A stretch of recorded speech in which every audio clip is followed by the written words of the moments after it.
दोस्तों स्टडी 91 के online platform में आप सभी का बहुत बहुत स्वागत है। दोस्तों आज आप सभी के समक्ष उत्तर प्रदेश पुलिस परीक्षा जो हुई 25 अगस्त को जो पेपर हुआ था दोस्तों, पहले शिफ्ट वाले पेपर के सामान्य ज्ञान के सवालों को लेकर हाजिर हूं। ओवरऑल जितने भी सामान्य ज्ञान से पूछे गए सवाल थे उन सब का दोस्तों सोल्यूशन दे रहा हूं। एक बार आप मैच करा लीजिए और देखिए कि कब जो है आपने क्या उत्तर दिया, कहाँ पर गलती हुई, कहाँ सही हुआ, हमारे कितने क्वेश्चन सही हुए, सब कुछ आपको जानकारी मिल जाएगी। तो पहला सवाल दिया था दोस्तों कि सितंबर 2016, वैसे आंकड़ा तो बहुत पुराना है, इतना पुराना सवाल पूछना नहीं चाहिए, ये एकदम गूगल वाला सवाल है। यदि आप भारत के किसी भी अच्छे शिक्षक से इसका जवाब पूछेंगे, एक लाइन में कोई भी व्यक्ति इस सवाल का जवाब नहीं दे सकता। क्यों? कुछ करंट की चीजें होती हैं वो जवाब दिया जाता है। जैसे पूछना भी था दोस्तों तो ये पूछता कि 2023-24 जो चल रहा है दोस्तों, इसमें भारत की ग्रोथ रेट क्या है, या ये पूछ देता दोस्तों कि जो 2022-23 ही पूछिए, ठीक है, 23-24 ही अभी चल रहा था जो फाइनेंशियल ईयर, इसी का पूछ सकते हैं, ठीक है, क्योंकि इसका पूछता तो बताते दोस्तों कि 8.2 जो है इस समय जीडीपी ग्रोथ चल रही है, ये आपको आंकड़ा दिया जा सकता है। लेकिन आप बताओ कि 2016 का यदि आंकड़ा पूछा जा रहा है तो संभव है कि कोई व्यक्ति इस बात का जवाब दे दे। अलग बात है कि आंसर की बनाते समय इस सवाल का उत्तर ढूंढ के मैं बता रहा हूं, सच बताऊं हर किसी ने ढूंढा होगा, ये उतना आसान सा सवाल नहीं है। तो सितंबर 2016 को समाप्त तिमाही, और आप एक भी जानते हैं दोस्तों, कुल एक वर्ष में अगर हम साल की बात करें तो एक साल में दोस्तों कुल 4 क्वार्टर होते हैं। क्वार्टर 1 होता है QTR, क्वार्टर 2 होता है, क्वार्टर 3 होता है, क्वार्टर 4 होता है। एक एक क्वार्टर में 3-3 महीने होते हैं। महीना शुरू होता है अप्रैल से, क्योंकि फाइनेंशियल ईयर यहीं से स्टार्ट होता है, तो अप्रैल मई जून, ये महीना जून पे समाप्त होगा। फिर उसके बाद जुलाई से दोस्तों अगला महीना शुरू होता है, जुलाई अगस्त सितंबर पे जाके दोस्तों एंड होता है। उसके बाद अक्टूबर से स्टार्ट होगा दोस्तों, तो अक्टूबर नवंबर दिसंबर तक चलेगा, ये दिसंबर तक आ जाता है। उसके बाद जनवरी से जो महीना स्टार्ट होगा वो फिर दोस्तों मार्च में जाके समाप्त होता है। इस तरह से 4 क्वार्टर होते हैं। और आपसे यहां जाकर आंकड़ा पूछा था, ठीक है, कि बताइए सितंबर 2016 को समाप्त तिमाही में, पहली बात सितंबर 2016 को कौन सी, हाँ ठीक है, समाप्त जो तिमाही यहां पे जो समाप्त हो रहा है, इस समय दोस्तों जीडीपी कितना था ये आपसे पूछा जा रहा है। तो बड़ा अंदर से जाके सवाल पूछ दिया है। हालांकि जो आंकड़ा मैंने ढूंढा दोस्तों वो है दोस्तों लगभग 7.3%, ठीक है, 7.3% तो आंकड़ा, इसको याद रखेंगे, ठीक है। और कई जगह पे दोस्तों आंकड़ा 8% भी मिला है, बट यही दोस्तों जवाब सही है। ओवरऑल देखेंगे तो 8% था, ठीक है। अगला सवाल है कि सूर्य का प्रकाश जो पृथ्वी पर पहुंचता है कितना टाइम लगता है, मोटी मोटा बताएं तो दोस्तों 500 सेकंड लगता है। कितना लगता है? 500 सेकंड। इसी 500 सेकंड को आप मिनट में कन्वर्ट करेंगे तो आएगा 8 मिनट 20 सेकंड, ठीक है। 8 मिनट प्लस 20 सेकंड कैसे आ जाता है? 8 मिनट में, हर मिनट में दोस्तों 60 सेकंड होते हैं, गुणा करेंगे तो 8 6 48, 480 सेकंड आ जाएगा, प्लस दोस्तों 20 सेकंड मिलाएंगे तो हो जाएगा 500 सेकंड। तो चाहे परीक्षा में 500 सेकंड दे देगा, चाहे 8 मिनट 20 सेकंड दे देगा, ऐसे कुछ दोस्तों ऑप्शन मिलता है, ये आप याद रखेंगे। तो तीसरा वाला उत्तर दोस्तों बिल्कुल सही हो जाएगा। एक चीज और याद रखेंगे, सूर्य से पृथ्वी की दूरी कितनी है दोस्तों? तो लगभग 15 करोड़ किलोमीटर है। कितना है?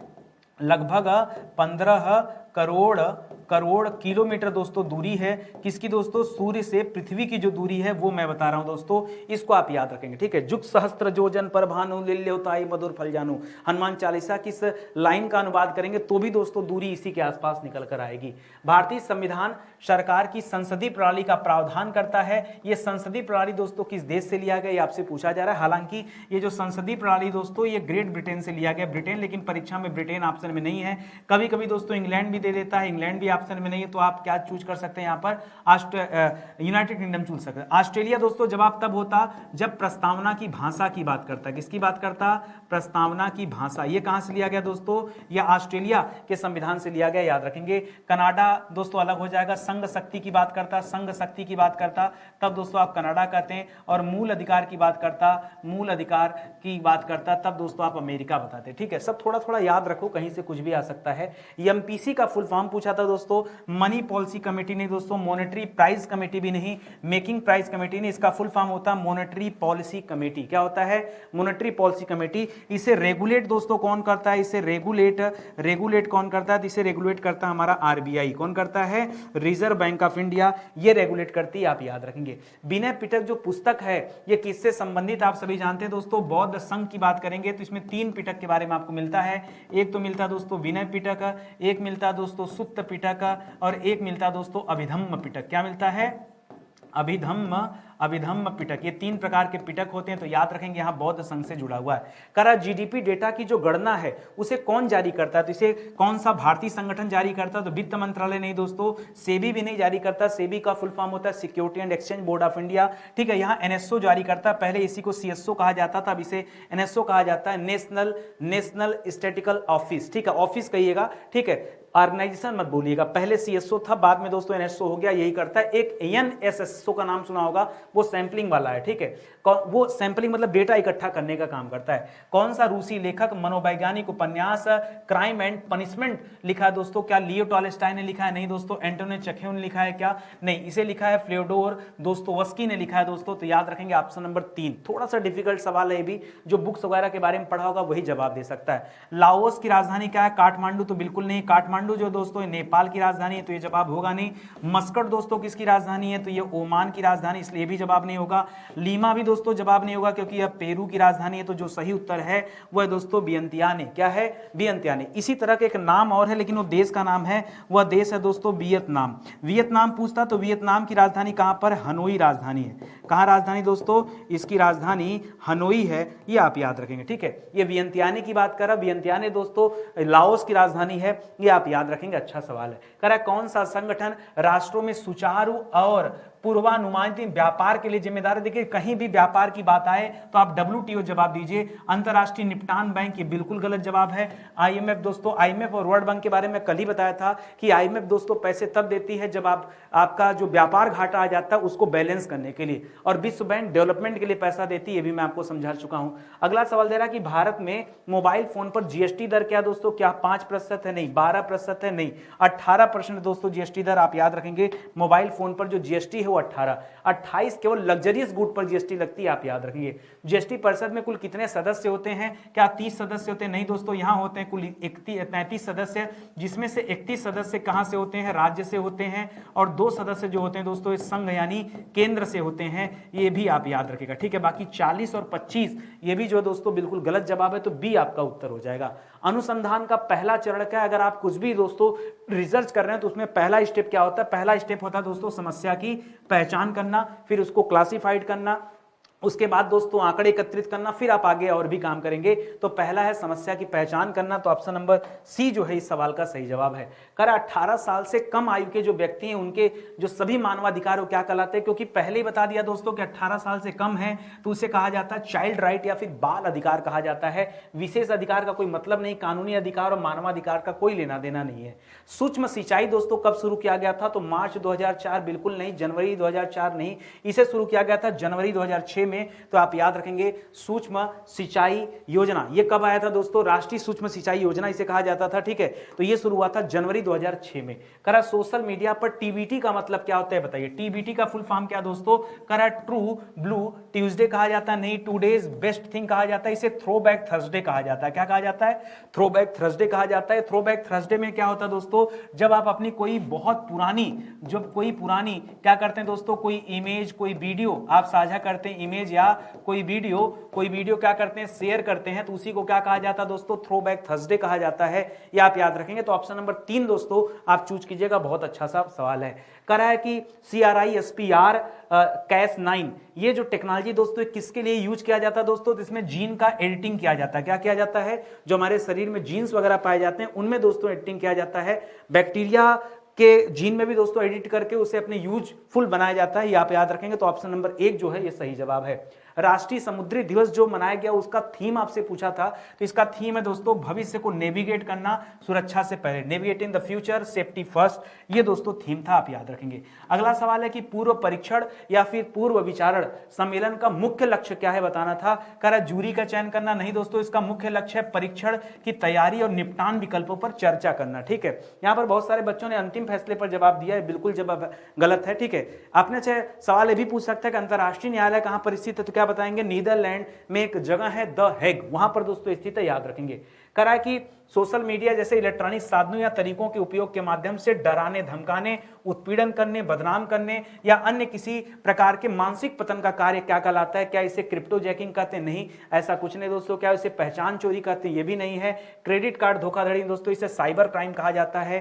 साइबर क्राइम नहीं, इसे साइबर धमकी कहा जाता है, जिसे इंग्लिश में साइबर बुलिंग बोलते हैं। क्या बोलते हैं? साइबर बुलिंग, ठीक है। और ये जो पूरी की पूरी घटना, इसे साइबर क्राइम के तहत रखा जाता है, ये आप याद रखेंगे। कर भविष्य की वैश्विक अर्थव्यवस्थाओं को आकार देने में जो एआई है, आर्टिफिशियल इंटेलिजेंस है, इसकी क्या भूमिका है? तो कई लोगों के मन में रहता है कि नहीं एआई बहुत कुछ खत्म करे, ऐसा नहीं है। एआई को चलाने के लिए भी आदमी को स्किल्ड होना पड़ेगा, इसलिए आप अपने स्किल में परिवर्तन कीजिए बजाय इसके किसी और के दोष देने के, ठीक है। तो यह सभी मानव नौकरियों को प्रतिस्थापित कर देगी, ऐसा कुछ नहीं है। यह वैश्विक आर्थिक मंदी को नियंत्रित करती है, ऐसा भी नहीं दोस्तों, पहला भी गलत है। यह नवाचार यानी इनोवेशन लाती है, यह उत्पादकता यानी प्रोडक्टिविटी को बढ़ाती है, यह आर्थिक विकास को प्रेरित करती है। तो ये ऑप्शन नंबर बी कीजिए, बिल्कुल सही जवाब है। हर चीज को दोस्तों आप अभिशाप न समझिए, आप कभी कभी चीजों को वरदान भी समझिए, ठीक है। भारत में पहला महात्मा गांधी के नेतृत्व में जो सत्याग्रह शुरू किया गया वो कौन सा था? क्या खेड़ा तो बहुत बाद में आया, बारदोली ये तो सरदार वल्लभ भाई पटेल के नेतृत्व में स्टार्ट हुआ था। एक अहमदाबाद मिल आंदोलन था, ये बहुत बाद में हुआ था, ठीक है। चंपारण कीजिएगा दोस्तों, 1917 में चंपारण आंदोलन का नाम आपने सुना होगा। और यहाँ राजकुमार शुक्ला एक व्यक्ति थे दोस्तों, राजकुमार शुक्ला, ठीक है, वो दोस्तों महात्मा गांधी को बुला करके लेके गए हुए थे। यहाँ पर तीन कठिया पद्धति चल रही थी, तीन कठिया पद्धति, ठीक है, उसी का दोस्तों किसान विरोध कर रहे थे। इसके तहत दोस्तों अंग्रेजों के द्वारा किसानों को जबरदस्ती नील की खेती कराई जाती थी, ये दोस्तों एक बहुत बड़ा मुद्दा था। भारत छोड़ो आंदोलन किसके जवाब में शुरू किया गया? तो क्रिप्स मिशन के जवाब में शुरू किया गया था। ये भारत छोड़ो आंदोलन दोस्तों कब स्टार्ट किया गया था? तो 1942 में स्टार्ट किया गया था। रॉलेट एक्ट जिसे काला कानून कहते हैं, बिल्कुल नहीं, जलियांवाला बाग संहार, ठीक है, ये तो अप्रैल में दोस्तों घटित हुआ था। पंजाब के जलियांवाला बाग में जनरल डायर ने दोस्तों गोली चलाने का आदेश दिया था। साइमन कमीशन वापस जाओ, ठीक है, ये दोस्तों साइमन कमीशन का विरोध चल रहा था, क्योंकि साइमन कमीशन आयोग जो था उसमें सभी सदस्य अंग्रेज थे, कोई भी भारतीय सदस्य नहीं था, इसी वजह से उसका विरोध चल रहा था। भारतीय संविधान का कौन सा अनुच्छेद नए राज्यों के गठन और मौजूदा राज्यों के क्षेत्र, सीमा और नामों में परिवर्तन का प्रावधान करता है? तो यह जो प्रावधान है यह भाग 1 में दिया गया है। कहां पर? भाग 1 में दिया गया। भाग 1 किससे संबंधित है? संघ एवं उसके राज्य क्षेत्र से, संघ एवं उसके राज्य क्षेत्र से दोस्तों संबंधित है। अनुच्छेद 1 से लेकर 4 तक की बातें यहां आती हैं, ठीक है, 5 तक की, ठीक है। तो यहां अनुच्छेद 3 दोस्तों इसकी बात करता है। रबी की फसलें सर्दियों में अक्टूबर से दिसंबर तक दोस्तों बोई जाती है, लेकिन काटी कब जाती है दोस्तों? तो ये काटी जाती है अप्रैल से मई के बीच में, ठीक है, अप्रैल मई के बीच में दोस्तों काट ली जाती है। यहां जून मत कीजिएगा, अप्रैल मई में काट ली जाती है, आप याद रखेंगे। रबी की फसल की बात आए दोस्तों, तो रबी की फसल में हम क्या क्या बात करते हैं? हम बात करते हैं दोस्तों गेहूं की, हम बात करते हैं दोस्तों जौ की, हम बात करते हैं दोस्तों चना की, हम बात करते हैं दोस्तों सरसों की। ये सब दोस्तों किसके अंतर्गत आता है? ये रबी के फसल के अंतर्गत आता है, ठीक है। अगले सवाल पर आ जाइए, थोड़ा स्पीड में आपको बढ़ाने का मौका बिल्कुल नहीं दूंगा, ठीक है। भारत में राष्ट्रीय सुरक्षा गार्ड जिसे आप एनएसजी के नाम से जानते हैं दोस्तों, तो ये जो एनएसजी है ये किससे संबंधित है दोस्तों? तो एनएसजी दोस्तों ये आतंकवाद विरोधी और अपहरण विरोधी अभियान चलाता है दोस्तों, इससे संबंधित है। आतंकवाद विरोधी याद रखेगा। आपदा राहत की बात करेंगे तो एनडीआरएफ का नाम सुनते होंगे आप, ठीक है, एनडीआरएफ का नाम सुनते होंगे। और वित्तीय बाजार इन सबसे कोई मतलब नहीं है दोस्तों, तो बाकी के ऑप्शन गलत है। ऑप्शन नंबर सी दोस्तों बिल्कुल सही है। निम्नलिखित में से कौन सा पदार्थ मुख्य रूप से अम्लीय वर्षा के लिए दोस्तों जिम्मेदार है? अम्लीय वर्षा के लिए दोस्तों सल्फर डाइऑक्साइड जिम्मेदार है, SO2, ठीक है, SO2 जिम्मेदार है। सर्वाधिक अम्लीय वर्षा दोस्तों कहां होता है? सर्वाधिक अम्लीय वर्षा दोस्तों कहां होता है? तो दोस्तों सबसे ज्यादा अम्लीय वर्षा होता है नॉर्वे में। कहां होता है दोस्तों? नॉर्वे देश का नाम सुना? नॉर्वे की राजधानी ओस्लो है, वहां पर दोस्तों सबसे ज्यादा अम्लीय वर्षा होता है, ये आप याद रखेंगे, क्योंकि उत्तरी ध्रुव के निकट स्थित है, ये एक बड़ा कारण है, ठीक है। आगे लिख रहा है दोस्तों, कौन सा देश पवन ऊर्जा में दुनिया का सबसे बड़ा उत्पादक है दोस्तों? तो पवन ऊर्जा सबसे ज्यादा पैदा करता है दोस्तों कौन? चीन पैदा करता है। नंबर 1 पर दोस्तों कौन सा है? चीन है। नंबर 2 पर दोस्तों कौन सा देश है? अमेरिका है। अगर आप भारत की बात करेंगे दोस्तों तो भारत का स्थान दोस्तों चौथा है, ठीक है। और भारत में सर्वाधिक दोस्तों कौन करता है? तो तमिलनाडु राज्य की बात करेंगे तो सबसे ज्यादा जो है पवन ऊर्जा उत्पादन कौन सा राज्य करता है? भारत के अंदर बात करेंगे तो तमिलनाडु, याद रखेंगे। भारत के उपराष्ट्रपति दोस्तों कौन है? तो राष्ट्रपति नहीं दोस्तों, धर्मेंद्र प्रधान भी नहीं दोस्तों, यहां पर जगदीप धनखड़ का नाम याद रखेंगे। ये भारत के वर्तमान में उपराष्ट्रपति होते हैं। जो उपराष्ट्रपति होते हैं और राज्यसभा के क्या होते हैं? सभापति भी होते हैं, ठीक है। पदेन सभापति होते हैं, क्योंकि दोनों पद एक साथ होता है। 2016 में हस्ताक्षरित भारत जापान नागरिक परमाणु समझौते का उद्देश्य का आपको बता दूं दोस्तों, जो जापान है ये नाटो का मेंबर है, ठीक है, यह नाटो का दोस्तों जापान सदस्य है और जापान ने दोस्तों सीटीबीटी भी साइन किया है, ठीक है, सीटीबीटी भी साइन किया है। लेकिन दोस्तों जापान पहली बार भारत के साथ इस तरह का कोई समझौता किया है जिस देश ने इस तरह के समझौते पर हस्ताक्षर नहीं किया है, ठीक है, तो ये भी आप याद रखेंगे। लेकिन दोस्तों यहां पर ऐसा नहीं कि परमाणु ऊर्जा के उपयोग पर प्रतिबंध की बात की गई, प्रतिबंध पर कोई बात नहीं किया गया है, परमाणु मुक्त क्षेत्र की स्थापना की भी कोई बात नहीं है, हथियारों के विकास की भी कोई बात नहीं है। यहां कहा गया कि असैनिक परमाणु ऊर्जा, यानी हम सेना वगैरह को छोड़ और हम जो न्यूक्लियर एनर्जी उसका हम कहां-कहां यूज कर सकते हैं, प्रौद्योगिकी हस्तांतरण और सुरक्षा मानकों में सहयोग को लेकर के दोस्तों ये जो है वार्ता हुई है, ये समझौता हुआ। तो ऑप्शन नंबर डी दोस्तों सही जवाब हो जाएगा। किसी क्षेत्र के अंदर और बाहर जाने वाले आने जाने वाले लोगों को क्या कहते हैं? देखिए मरने जीने की बात नहीं कर रहा है कि आप मृत्यु दर और जन्म दर की बात कीजिए, ना ही विकास दर। इसे कहते हैं दोस्तों प्रवास या प्रवासन। क्या कहते हैं? प्रवास या प्रवासन या प्रव्रजन, ठीक है, प्रव्रजन, ठीक है, ये आप याद रखेंगे। आने जाने वाले लोगों की इस मामले को क्या कहते हैं? तो प्रवासन कहते हैं। अलीगढ़ मुस्लिम यूनिवर्सिटी की स्थापना कब हुआ था दोस्तों? 1877 बिल्कुल नहीं, 1875 में हुआ था। सर सैयद अहमद खान दोस्तों, सर सैयद अहमद खान ने दोस्तों इसकी स्थापना किया था, याद रखेंगे, ठीक है। अगर आप इलाहाबाद विश्वविद्यालय की बात करेंगे, इलाहाबाद विश्वविद्यालय की बात करेंगे दोस्तों, तो इसकी स्थापना 1887 ईस्वी में हुआ था। जबकि अगर आप बीएचयू की बात करेंगे तो इसकी स्थापना 1916 में हुआ था, ये आप याद रखेंगे, ठीक है। अगला सवाल दे रहा है कि उत्तर प्रदेश का कौन सा शहर हिंदी और संस्कृत भाषाओं के विशेषज्ञता वाले शैक्षणिक संस्थानों के लिए जाना जाता है? तो दोस्तों बनारस को हम कहते हैं संस्कृत सिटी। क्या कहते हैं? इसे संस्कृत सिटी का दर्जा दिया गया है, संस्कृत सिटी का दर्जा दिया गया। क्यों दिया गया ये भी बता दूं, यहां पर 110 से अधिक संस्कृत स्कूल हैं। कैसे स्कूल हैं दोस्तों? यहां 110 से अधिक संस्कृत स्कूल हैं। आप एक बड़े कॉलेज के रूप में दोस्तों संपूर्णानंद का नाम आपने सुना होगा फिलहाल, तो ऑप्शन नंबर 1 जो है ये बिल्कुल सही जवाब है। कौन सा भारतीय अर्थशास्त्री कल्याणकारी अर्थशास्त्र पर काम करने के लिए जाना जाता है, जिसे 1998 में क्या मिला था? नोबेल पुरस्कार मिला था। तो अमर्त्य सेन को दोस्तों नोबेल पुरस्कार मिला था, याद रखेंगे, बाकी किसी को नहीं मिला है, ठीक है। जगदीश भगवती दोस्तों, पीएन भगवती का नाम आपने सुना होगा, वो अलग है, पीआईएल वाले हैं, पीएन भगवती, यहाँ जगदीश का नाम नहीं है, ठीक है।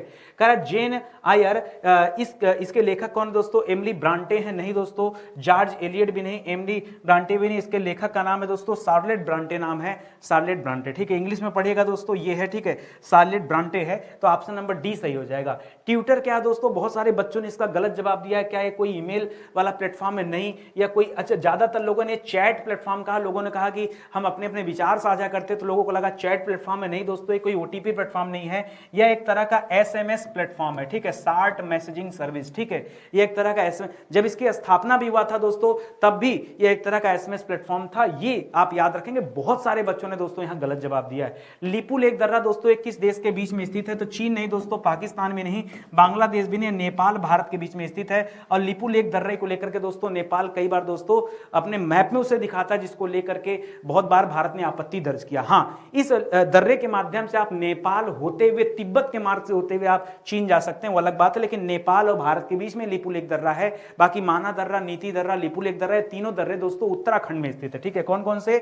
मैंने क्या क्या बताया? एक तो माना दर्रा, एक नीति दर्रा, एक नीति दर्रा, और एक दोस्तों कौन सा? लिपु लेक दर्रा, ठीक है, लिपु लेक दर्रा। ये तीनों दर्रे दोस्तों कहां स्थित है? ये तीनों के तीनों दर्रे आपके उत्तराखंड में स्थित हैं। तो आप इसे भी याद रखेंगे, ठीक है, माइंड में रखिएगा दोस्तों, बहुत अच्छा सवाल है। आगे देखिए, करा दक्षिण कोरिया की मुद्रा कौन सी है दोस्तों? तो दक्षिण कोरिया की मुद्रा का नाम है वान, ठीक है। क्या नाम दोस्तों? वान यहाँ की मुद्रा है। और सिरोन दोस्तों इसकी राजधानी है। रिंगिट दोस्तों आपका गलत जवाब हो जाएगा। रिंगिट दोस्तों मलेशिया की मुद्रा है। कहां की मुद्रा है? यह मलेशिया की मुद्रा है। युआन की बात करेंगे दोस्तों तो यह चीन की मुद्रा का नाम है, रिपब्लिक ऑफ चाइना। एन की बात करेंगे दोस्तों तो यह जापान की मुद्रा का नाम है। तो आप जान रहे हैं बाकी के ऑप्शन गलत है, ऑप्शन नंबर 1 जो है दोस्तों बिल्कुल सही है। करा दोस्तों यहां बताना है कि वह कौन सा आक्रमण है जब कोई कंप्यूटर सिस्टम या नेटवर्क कंप्यूटर वायरस से संक्रमित हो जाता है, तो उसी को मालवेयर कहते हैं। मालवेयर कुछ और नहीं दोस्तों, मालवेयर यानी कि सीधे सीधे वायरस, वायरस यानी कि सीधे सीधे कंप्यूटर वायरस, ठीक है। कंप्यूटर में आने वाले जितने भी तरह के वायरस होते हैं दोस्तों, उन वायरस को क्या कहते हैं? उसी को मालवेयर कहते हैं, कुछ अलग से नहीं। तो जो जवाब जवाब है दोस्तों यहाँ मालवेयर जो है आपका सही जवाब हो जाएगा। बाकी सॉफ्टवेयर और फिशिंग वगैरह मत कीजिएगा, गलत जवाब है, इसको याद रखेंगे। देखिए कितने कम समय में आपने अपने प्रश्न उत्तर को मिला लिया। हाँ दोस्तों, हर जितने भी एग्जाम हो रहे हैं, चाहे वो फर्स्ट शिफ्ट हो चाहे सेकंड शिफ्ट हो, सब कुछ आंसर की में दिया जा रहा है। 2 विषय मैं मूल रूप से पढ़ा रहा हूं, एक हिंदी और एक जीएस। कम समय में अगर आप मिलाना चाहते हैं, अपने उत्तर मिलान करना चाहते हैं तो कर लीजिए। आपने कहीं और से भी किया हो तो एक बार और मिलान कर सकते हैं। ठीक है, आज का सेशन ही समाप्त होता है। मिलते हैं दोस्तों अगले लेक्चर में, तब तक के लिए बहुत बहुत धन्यवाद आप सभी का। जय हिंद, जय Bharat. Thank you so much.